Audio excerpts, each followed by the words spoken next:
ആകാശത്തിൻ വദനം മിന്നിത്തെളിഞ്ഞു നിൽക്കുന്നു. ജീവിതാർപ്പണ ഗീതികളെങ്ങും മുഴങ്ങി നിൽക്കുന്നു.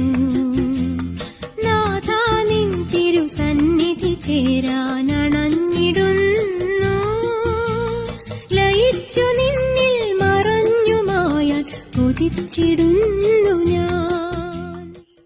എൻ്റെ ഹൃദയം നിന്നോടുള്ള സ്നേഹത്താൽ നിറഞ്ഞു കവിയുന്നു. ഒരാൾ സ്നേഹിക്കുമ്പോൾ ആ വ്യക്തിക്ക് ഒട്ടേറെ സംസാരിക്കാനുണ്ടാവുമല്ലോ.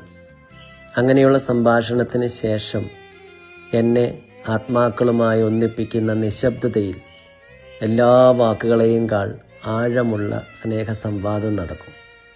ആ നിശബ്ദതയും ഞാൻ നിനക്ക് നൽകും.